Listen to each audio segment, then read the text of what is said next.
Thursday evening session of Startup Buzz on behalf of the CII Western Region Startup Subcommittee.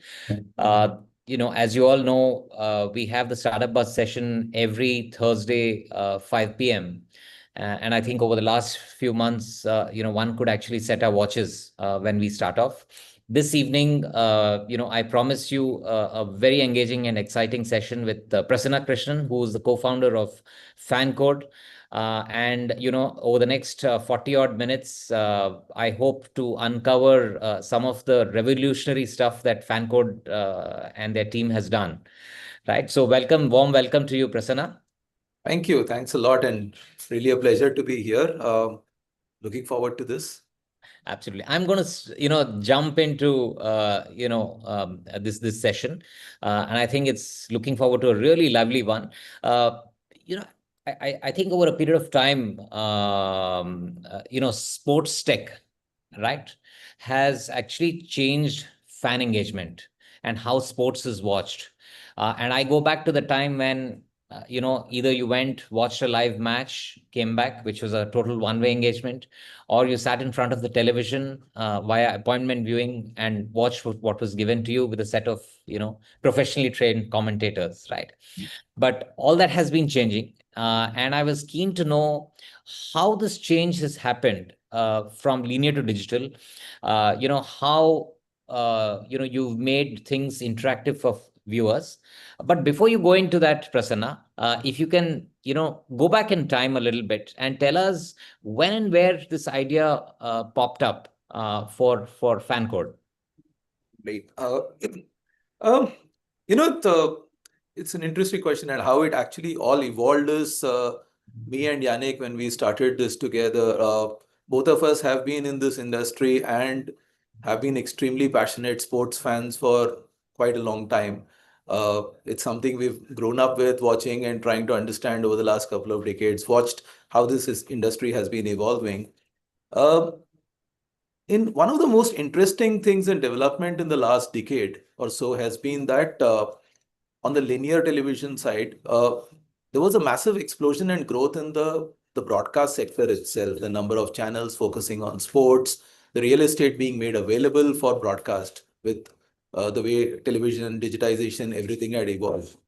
But one of the interesting developments that was happening was, as this expansion was happening, the investment was going more and more and more into the super premium tier one properties, the likes of India Cricket and IPL or a World Cup, etc.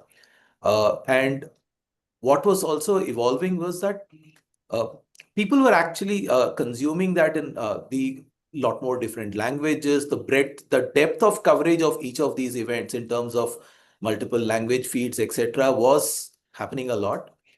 And a corollary of that was that other sports and other sports events was getting increasingly marginalized. The amount of investment that was going into everything else was reducing because the available real estate was being taken by deeper and deeper coverage of the primary sports events in the country. That's a trend that's happened in India. And that's also a trend that's been pretty much visible globally in many places. So FanCode kind of started with a user problem that we were ourselves encountering, that we were unable to see the sports that we wanted at our convenience when we wanted, because and again, going back to my previous avatar where I was running one of these broadcast networks, this was something I was leading then, and I was realizing that my personal passions are not always getting fulfilled because we didn't have a platform for that. So the whole idea of FanCode started with looking at these segments which are, more relatively underserviced events, etc., and a digital first approach, because away from the constraints of linear television, which had a linearity and a back-to-back coverage, etc., a digital platform does not have the constraint of concurrent events. You could do multiple events and make that space available and cover as many events as possible. So that's where the whole thing started, saying how, as a sports fan, we were unable to watch everything that we wanted to watch.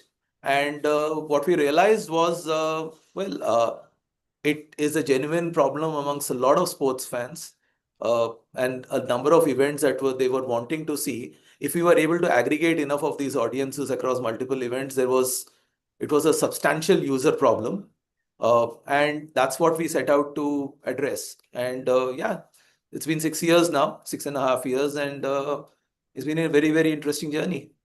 Awesome. And we'll come to the question on the shift from linear to digital and the changing fans from passive, watching to, being totally engaged with the content and having, viewers actually interact.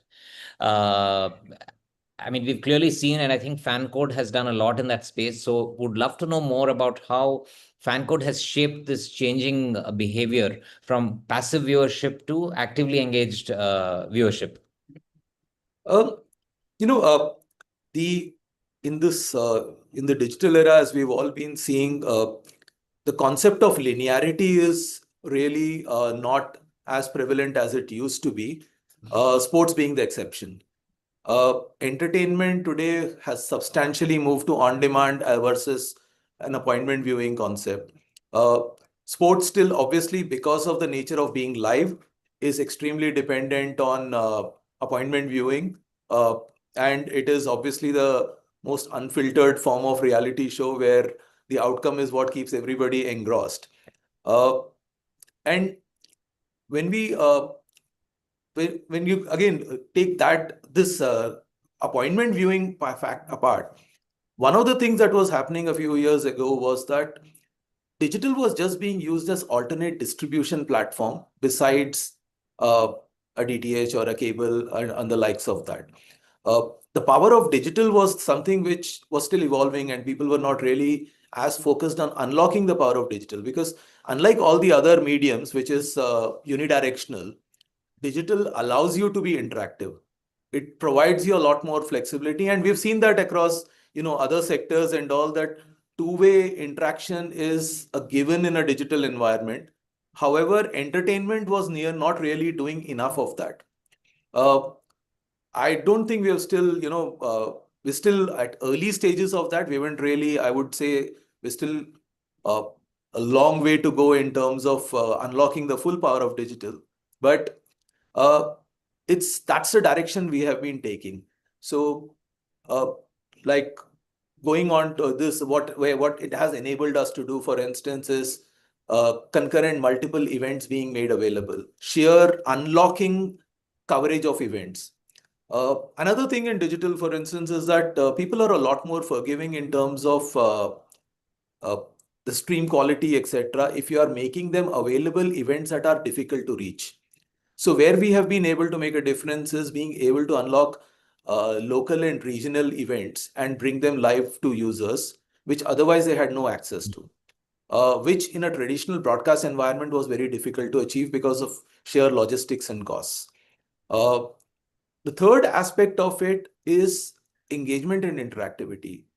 In a traditional unidirectional coverage, you're essentially dependent on the director of that particular show to decide what you see at what point of time and how you see it. Whether whether you want to see a graphic, whether you want to see a scorecard or interactivity, you want to catch up and understand what happened. You logged in into a match 30 minutes late. You wanted to know what happened in the last 30 minutes. There was really no way for you to do that. Uh, Digital allowed us to unlock that, and that's where we brought in concepts like graphics on demand, stats on demand through overlays, where you can, just at a touch of a button, see what had transpired in a match prior to this. Being able to see graphics or run rates or scorecards, etc., on demand, to real-time highlights actually of events that transpired in the, let's say, last 30 minutes. How do you see all the fall of wickets in a cricket match as a clip and go back seamlessly back to the live match when you want to? So bringing some of that on demand as a first stage towards it uh, was the first of the many things that we started with. And this trend is actually unending. It's only limited by our imagination at this point of time. And what we have seen increasingly is worldwide, this is a trend that's happening. One of the things, for instance, to take an example, has been that the pattern of consumption is increasingly moving towards short form amongst many audiences. So how do you make it ready for bite-sized consumption? How do you unlock it by bringing or other additional platforms, including social platforms, etc., into the mix to enable for that engagement? Uh, so how do you make alternate commentary options available to users? Because traditional coverage has always been about recognized ex-sportsmen providing a narrative on what is transpiring in a live match. What we are seeing is that cohorts of users behave very differently to this. Younger audiences want at times to be able to relate with and talk to uh, or consume that content in a language which is more their language, which is where, and we have seen this across various things, the influencers culture across social platforms. Uh, how about influencer-led coverage? That's a new trend that's happening worldwide. In some of these countries, we're seeing, I don't know if you've seen that the NFL is trying that in Brazil through influencers. German football Bundesliga is doing that through an influencer in UK. Okay. That's a trend that we are also experimenting with in India. So uh, it's it's a question of trying out different things because now uh, the digital allows you to cater to different audiences in different ways. You don't have to have a one size fits all solution for the whole world. And what we are also realizing is user behavior is extremely different with today's younger generation to youth to the Gen Z to the our generation. We all consume content in very, very different ways, and being able to meet the requirements of each one of these cohorts, that's an extremely important aspect of what we do and what we are aspiring to do, what we are trying to focus on.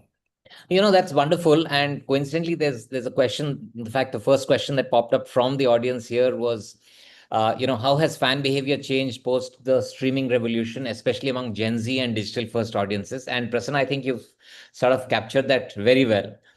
Be it, influencer-led viewing, right? Which FanCode is also trying and making it more interactive and giving them commentary in their language. I suppose that's the way you've managed to address this cohort also. Would that be correct?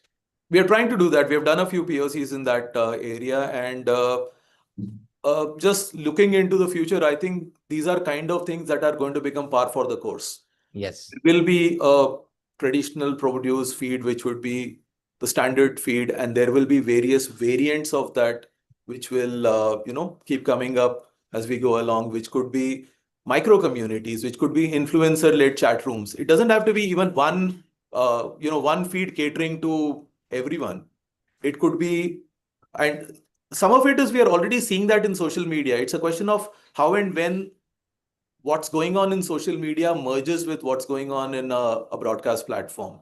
Because today, one of the trends you will see is that second screen experiences through chat groups, through YouTube influencers streaming their own content, etc., is very active. It's only a question of how that can be brought in onto the primary platform itself with the live viewing experience rather than a fragmented experience across multiple screens. So I think these are things we will keep constantly see evolution in these areas. A lot of it will be experiments. Some will take off, some won't. But I think directionally, that's how broadcast is currently moving. And I think what makes your task particularly unique and perhaps also difficult, and tell us which of these or both of these, is that see, a lot of entertainment can easily be consumed, on demand, right? It's not time dependent, or it's not dependent on the event happening at a particular point in time. But perhaps sports, right, because it's live by nature, because it's consumed live, is still dominated by appointment viewing, right? And what FanCode is trying to do is to bring in fan engagement into content that is still driven by live viewing, right? Appointment viewing. And how do you manage that, Prasanna? Uh, Look, the biggest strength of sports and a platform like us is the fact that it is appointment viewing. it enables us to aggregate audiences at the same time and deliver a critical mass. And that's the reason why you are, I think, seeing increasingly in more and more platforms, OTT platforms, getting into live sport, the likes of the global majors, as you would have seen as that as a trend. So that's one of our biggest trends. It does add technical complications at times because you're talking about doing all these things in a real life environment, a real and live environment, rather than uh, having the luxury of correction and adjustments to it. So it does create technical challenges, but that's one of the big advantages of what we have done actually and what we have invested in, because uh, FanCode is essentially a product tech company. 75% of my staff here are engineers, product people, tech designers, data scientists, etc., who are primarily working on this challenge. And the fact that they get to work on live sport is something that really keeps them motivated. So, that's our biggest actually an investment of our focus area. The team that we have been able to build, which is constantly looking at unlocking and experimenting with such opportunities and trying to overcome the technical challenges and being able to provide this kind of an experience. Absolutely. And what I thought we could do, is go a little more detail on some of what you're doing differently on fan engagement, including, commentary. When we were chatting, you said, how the commentary is changing, right? The way it's delivered. And I think similar questions are popping up, on our screen as well. So perhaps you could talk about how you're changing the face of commentary to make it more engaging and appeal to, different cohorts. Sure. Let's take two parts of it. One is the technology side of it, and other is what's from a consumer experience perspective. What we talked about, influencer-led commentary, etc., as a trend. What's really happening is that uh, unlike a narration that happens in a one-directional standard coverage, an influencer coverage is biased clearly because it's an influencer who is a fan of a particular team. The narrative is tailor-made for a community, allowing for a two-way engagement where he's allowing also the micro community to interact, talk, air their opinions, and create a forum. Yes. If you again try to take back to the way we used to watch television at home in a family environment with multiple people sitting and watching a match and uh, having an opinion about what is going on and having those discussions, arguments, etc., trying to replicate that in an online community is one of the experiments here, and that's where micro communities, influencers, chat rooms, etc., become a part of this. The second side of it is technology. I mean, technology to enable all this is one aspect of it, one side of that investment. Uh, Being able to bring in stats, etc., into it to be able to cross check and have a more refined point of view is also another area, which is where interactive graphics and on demand clips and everything come in. The third aspect of it is technology itself, AI, etc. We're also seeing increasingly the infrastructure required for being able to make available commentary in your language, for instance, in a traditional environment would have been very difficult. We're seeing AI actually step in a big way there. Uh, Crystal ball gazing, I think by within the next 12 months, for instance, I wouldn't be surprised if any match that you want could be made available in the language of your choice with AI-driven commentary as an alternate medium to the primary feed. And probably at levels where you may not even be able to distinguish between which is AI driven and which is not. That's we've already done some POCs. We have experimented with that. We have actually done a few events like the Caribbean Premier League a few months ago where we tried with AI commentary, and uh, it's interesting how quickly the system learns and how much improvement it is able to make in a matter of weeks with every successive match. Uh, we're, it's startling to see how, what kind of results is possible there. And I see that, that's why, uh, like I said, I wouldn't be surprised if in 12 months from now, you were able to get a 50 language coverage of a particular match and you be able to watch it in this language of your choice. That could be the next significant unlocking, because if you go back and see the evolution of sport from an English only coverage in a country which is not primarily English speaking to multilingual coverage now in linear, etc., 8, 10 primary languages, we could essentially be going towards uh, possible to even get it in dialects at some point of time in the future. So I think that those are some of the exciting things that we are seeing happening in this space. That's a big one, Prasanna. And, it's so good to know that, FanCode is also, doing a POC around that. And the last bit actually struck me because, at some level to say that you can do it in different languages using AI can still be done. You need to get things right. But to say that, you can stretch that into dialects, can you imagine? Because we know one state isn't actually one state, right? Speaking, you have one language, but different dialects every couple of 100 kilometers. And if you're actually able to give them, feeds in multiple dialects, that would be a huge fan engagement in itself, I would dare say. I would say it's very much within the realms of possibility, because a couple of years ago, a live event with AI commentary was unimaginable. Yeah, Now I'm talking about that we have already done that in certain events, put it to the consumers, and the lag is less than 30 seconds. Bringing it down to less than 5 seconds is a matter of time just with higher computing power. Adding languages to that is the next stage of that. yeah, Uh, Once you are in that zone, then it's only a question of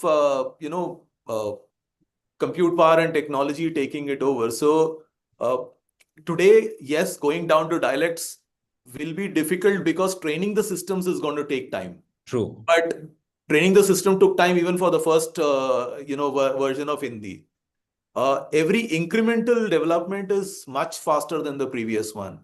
Uh, so I definitely see that happening if it's a matter of time to me. It's not. I wouldn't even say if. It's a question of by when, and most likely it'll be earlier than we all imagine it would be. Absolutely. I think collectively everybody would be looking forward to that happening. And I think the questions haven't stopped, Prasanna. So I'm going to start picking questions from the audience now. So we'll just sort of segue into that. One question that came up earlier is how did FanCode validate your product market fit? Especially in a niche intersection like sports and technology. Um, we are an extremely data-driven organization. Like I said, one of biggest investments that we do is in this whole uh, product data engineering, etc. So it's a lot of experimentation with we have a approach of setting a hypothesis when we are getting into an experiment and then validating that with actual results, learning from Mhm. that and making modifications. So that's a a process that we follow by default. That's part of the DNA of this organization. So it's been a lot of hit and trial and very, very interesting starting learnings also. To take one simple example, when we first started this, Yannick and I first started this, we didn't think our biggest opportunity would be cricket. We didn't think cricket was underserviced in this country. We came in with a bias that it will be other sports that would be leading the show. What we realized over a period of time is cricket is one of the biggest underserviced markets, because the moment you go beyond the very visible marquee events, if you want to get into district level, local level, regional level cricket events, the coverage was non-existent.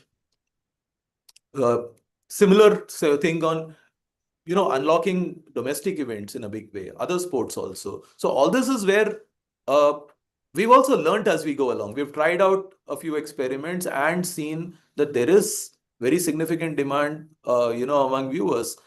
An individual event may not get those hundreds of millions of users that an India cricket match would, but collectively the number of events that are there and micro communities and fan following exists aggregates up substantially. Absolutely. Thank you for that. And I have another question, and perhaps this is, advice to other startups.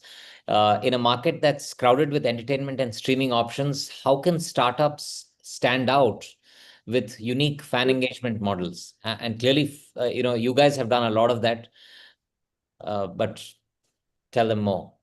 Look, at least in my view and the way we have approached it is, it's always been about finding a user problem and trying to address that. If if in our mind we do not have clarity of what is that one user problem we are trying to solve, uh, it then goes in all direction. We end up, uh, doing a reverse engineering of getting results and then trying to justify that and try to figure out what's the user problem it is resolving. It needs to come from a beginning of saying, okay, this is a problem that we identified. Like when I started up, talking about the fan code journey, it was a user problem we identified as fans that Hmm. variety of coverage was missing. Now, it could have been proven wrong that it might have been very personal and not necessarily something shared by all fans. That's the validation that you do when you go out and set up the product. But the starting point was a user problem that we saw or Hmm. we believed that existed. So, my only 2 cents on this to everyone would be that be very clear on what's the user problem that you're solving. How will evolve. It will constantly keep evolving. Very often, it's very likely that the starting point may be proven completely wrong, and you would have to pivot multiple times to find the right solution for that. But identifying that and sticking to that, probably that's been at least my personal learning in this journey. Absolutely spot on. And another question from Kaustubh Jain. Do you see opportunities for collaboration between sports tech startups and leagues, teams, or influencers to scale faster? You did touch upon the influencer bit, but if you can, It's it's pretty much I mean, the nature of partnerships may vary, but it definitely is that. It varies all the way from deep engagement or stakes or revenue share or investments, etc., co-investments, to just merely a licensing agreement with some of the federations. But some the a broadcaster or a digital broadcaster on an OTT platform actually is one of the closest partners of a federation. Uh, we, for any event that we bring to our end users, there is a very, very close interaction that happens with the IP owner or the federation or the event owner who's running that. What the nature of that partnership is a matter of this. So there are, I mean, it could take any shape. There are obviously leagues in this country that are owned by broadcasters, as we all know, the likes of Kabaddi, etc. There are others in which you just work through a licensing relationship. hmm. So yeah, I mean, something you have to stay flexible. You have to keep a lookout on that, and so we do a lot of that. We do various kinds of partnerships with different people. Good. Thank you. And this next question is on investors and how they look at sports tech. So question is, how do investors currently view the sports tech sector in India, and what metrics or traction points do they typically look for? Um, See, ultimately, viewership, user engagement, time spent, etc., the standard parameters will always be there. It's still uh, it's still a sector in which the number of players is relatively more limited, because it's stuck to a few areas like broadcasting and data and news, etc. A lot of experiments are now happening with early stage startups who are trying different things in analytics, in tracking, in training, in various kind of devices that allow you to improve your techniques, etc. There's a lot of things happening in the sports tech space beyond the media side too now, but many of them are still in very early stages. So, from an investor's perspective, well, besides the fact that many of them also happen to be sports fans, so our conversations can often be very lively, including what transpired in a match last night. But besides that, the way of looking at it is very, very similar, which is user time spent, engagement, and the addressable market and the potential. Absolutely. I have a question, and perhaps this would be useful for our audience, especially those who are setting up startups on different stages. You said something about what is the user problem you're trying to solve, right? And I think over any company's journey, as you keep evolving and introduce new features or something new, there could be new different user problems that you may need to solve. So you started with one, you addressed it. Obviously, you need to improve it and you'll go deeper into that. The question is that do you have a team, a consumer research team that stays connected with consumers to continuously understand what problems users might have and how FanCode could potentially address them? Uh, yes, we do quite a bit of research in this area. Our UX team and all quite actively work on various forms of user research. In addition to that, actually, as a direct-to-consumer platform, our viewers give us the maximum amount of feedback on an ongoing basis. Uh, Sometimes very brutally so. But yeah, that's the biggest validation we do get. So there is specific research being done. In addition to that, there is everyday validation through data that we are constantly analyzing. So that's the two things that we work on. The So two that's the aspects. consumer research in itself, when Consumer you research in giving you itself is real-time feedbacks, yeah, perhaps. yeah. Uh, okay, that's awesome. This another question from Badrinath is, similar to what you spoke about multiple feeds with AI commentary. Are you looking into multiple feeds? This is an interesting one, actually, with varied broadcasting. So, for example, he says, when there's an RCB game, you have a Nandini Milk because it's a brand that's local to that, and only to viewers in Karnataka, but not to viewers in Delhi or elsewhere. Um, Very possible. In fact, it is tried in some cases Mm-hmm. to to give you this, and we've I've done that in different cases. This uh, individual camera angles, for instance, of a coverage is already a possibility. Uh, at times, the infrastructure and all makes it a bit difficult. But to give you a one such aspect, Formula One coverage that we do, it it's technically possible to provide you every individual camera angle, including every driver camera angle separately Oh. as a possibility. So you can either watch the packaged full race the way it is provided, Mhm. with switches from A to B, or you can say I'm a Max Verstappen or a Lewis Hamilton fan, and I just want to watch the race from that particular car and the cockpit and see how it is going. That's possible. And many with technology, with the evolution of broadcast and with ease of feed delivery, etc., that's increasingly happening.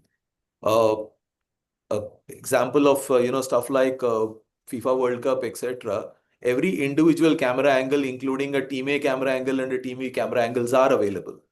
Uh, what's not perfected yet is being able to provide that on a consistent basis to the users in a usable, easy, friendly way.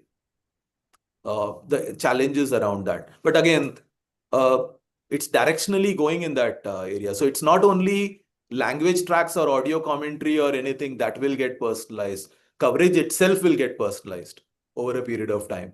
So it's just, again, slightly earlier stage of evolution on that front, but that's again happening. Oh, that's interesting. And tell our audience more about the non-cricket, excitement that FanCode provides. You just told us about Formula One. What are the other ones? Well, we have our approach has been actually to provide to engage with the core fans or the more active fans of a particular sport, and provide try to engage with them over the course of the whole season. So whether it is football, whether it is golf, whether it is motorsports, any of these sports, our approach has always been about being able to engage with these fans through the year. So Formula One or motorsport as a cohort, for instance, is one area where between MotoGP and Formula One plus a host of other events. We're probably today the biggest destination for motorsports fans in this country. A similar approach in football with Asian football, with La Liga and Saudi Pro League, etc. We are a substantial platform for football fans also. With whoever are, specific fans of a particular player or club who are in these leagues, that's something we focus in a big way. And again, staying with them over the course of the year. Right. Uh, and a third area which we are particularly proud of is that over the last couple of years, we probably are the biggest platform for women's sports. Uh, Oh, the Our coverage of women's cricket actually was our first coverage of a women's cricket match started approximately 4 years ago, and we are only a 6-year-old company. And we not only in cricket but even in football, like women's UEFA Champions League or women's football from English Premier League, etc., to various other events. That's something we've been very, very active with, and uh, we've actually seen. I mean, I know right now women's sport is in the mass media, it's a flavor of the month, but we've actually been seeing this revolution in the last 2 to 3 years with increasing consumption and increasingly events being made available. And uh, like I said, we've been providing a lot of that, and we've been steadily seeing how fans have been engaging in a greater way, in bigger numbers, month on month, pretty much. So there is a clear trend that is visible to us. Our data shows that. So that's something we've been focused on across various sports. Uh, Similarly, on others, again, golf and all again is a similar kind of an approach. And tell us more, about the kind of fan engagement. As you correctly said, everybody is talking about women's cricket right now, and therefore, what I thought might be of interest to our audience is, since you've been around in women's cricket for 4 years, what is the kind of unique fan engagement that you might have done, over the past 4 years? See, the the coverage aspect of it, we pretty much treat it in a comparable way, whether, on-demand graphics or this various the stuff that we talked about. So that approach or the primary approach is consistent across all sports, Okay. including women's cricket or men's cricket. We don't necessarily distinguish. What I was talking about is uh, how fans connect with that particular thing. What used to be uh, either passive viewing or low time spent from a smaller cohort, we've been seeing increasingly greater engagement, increasingly more time spent, Right. increasingly more identification of players who are there, and that you're able to connect back with viewership trends when a particular player comes on to play, that following being there to across different platforms also. So that's a trend I'm talking about in terms of how fans are uh, increasingly identifying with and engaging and consuming that content. Sure. We may have time for two more questions. So one of them goes back in time. This is both are from the audience. How did FanCode attract its first set of users and start building a loyal fan base? Um, the first event that we covered was actually a Manchester United friendly match, because there's a whole host of Man U fans in this company, and that was our launch event. So I think the first community that we targeted was Manchester United fans. But then since then, it's been a lot of cricket actually. So it's a combination of opportunities that were available in the market to what we believed in. So it's uh, because you are obviously constrained by rights availability in the sports space. So we may want to start with a particular event, but that could be locked in with another broadcaster for many years to come. So Right. it's a combination of what we believed in, which is we started with football and cricket, and the opportunities that were available, and then you continue to build on that. So it is a brick by brick approach. I wish I had a far more glamorous answer to say that. So the menu part was the only little bit of decision making that we could do because of personal passion. But Correct. other than that, it was based on the opportunities available and validating and trying it out. Sure. And another question is, how can startups tap into emerging areas like fantasy gaming, sports data, fan tokens, or even immersive viewing? Um, Look, again, these are things which different companies and different people are already experimenting with and trying. Whether it all folds in into a single platform or these remain standalone services, uh, time will tell.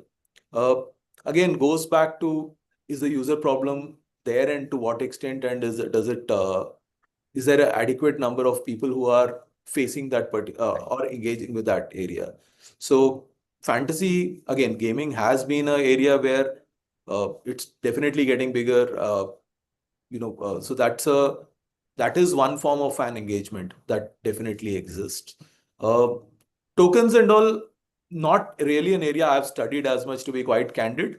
But again, I do see an opportunity in that, because esports has definitely gone a lot more into some of those areas. It's not come in as much into traditional sports coverage, but uh, definitely there will be opportunities there. So again, those are probably areas for the future. Absolutely. One last question. You partly answered it at the root, I think. How can startups build credibility in a space that's often dominated by large media and tech companies? I think over the last 40 minutes, you've already shared a lot of things, that sort of address this. But if there's a new angle, happy to.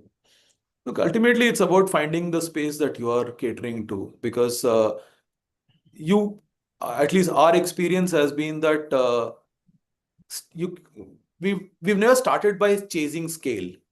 We have started by going of trying to solve a user problem and addressing a particular set of users who are facing that problem.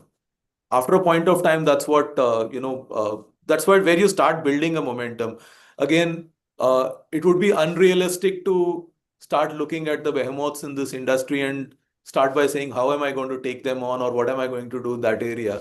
Eventually it is about again focusing on what you are doing and trying to address that and move one step at a time. That's how we have been taking it. Again, it's not necessarily a very revolutionary answer of any sort, but again, my experience has been that it has to be a brick by brick approach, addressing a problem and sticking to the course. Absolutely. And I think what I'd like to add, for the person who asked is, if you're going to try and do more of the same, and try and take on a large company, then you'll always struggle. But if you can find that, problem which hasn't been solved till now for the user and try and address that in an innovative way, then, that's probably a better chance of success. And that's what FanCode has done, right? Yep, we would like to believe that, yes. But this was, a really awesome and exciting session, Prasanna. Thanks very much, on behalf of Ninad Karpe, the chair of the startup subcommittee, myself, and the entire CII Western Region Startups Committee, and our audience. I'm sure they've enjoyed it, and the number of questions that have come is probably, proof of that. Once again, thanks very much, Prasanna, for this awesome evening. Thanks a lot. Really glad to have been here, and great initiative. I really appreciate what you're trying to do, Ravi. I look forward to more of these. Cheers. Thanks. Thank you. Thanks, everyone. Have a good day.